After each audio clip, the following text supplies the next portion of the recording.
the Action Campaign's video series explaining the legislative provisions in the Affordable Housing Credit Improvement Act of 2023. In this video, Ariane and I will discuss how Section 205 of the bill helps protect survivors of violence covered by the Violence Against Women Act. Ariane, can you explain the connection between the housing credit and the Violence Against Women Act? I'd be happy to, Jennifer. When the Violence Against Women's Act, often called VAWA, was reauthorized in 2013, Congress made the housing credit a covered program. That means that residents of housing credit properties who are survivors of domestic violence, dating violence, sexual assault, or stalking are supposed to have certain protections. However, VAWA as a law didn't actually amend the tax code to conform housing credit rules with VAWA protections, and this has caused some confusion about implementation.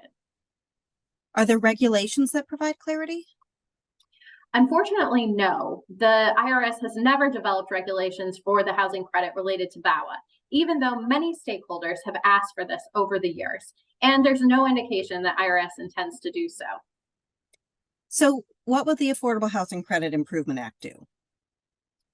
Well, there are three things the bill does to conform the housing credit with VAWA. First, it requires that all housing credit long-term use agreements include VAWA protections. Here's an example. A property owner may have a rule that a household can be evicted if a member of the household is convicted of a crime.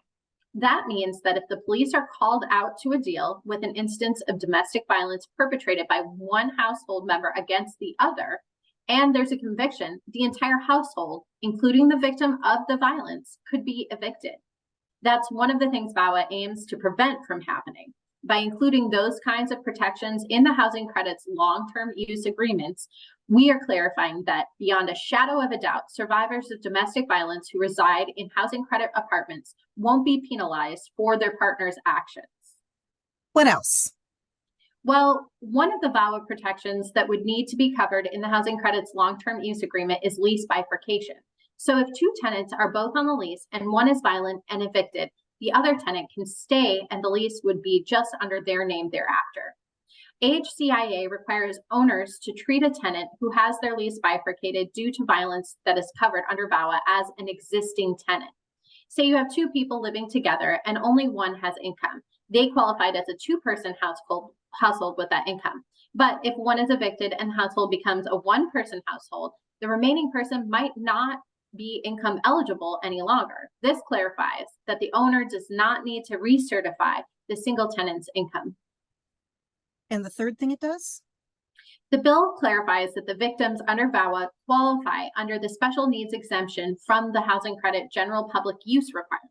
That means that owners can prioritize victims of domestic violence or sexual assault over the general population to live in properties specifically intended to serve such populations. Thank you so much, Ariane. For more of our video series, visit the Action Campaign's website at rentalhousingaction.org.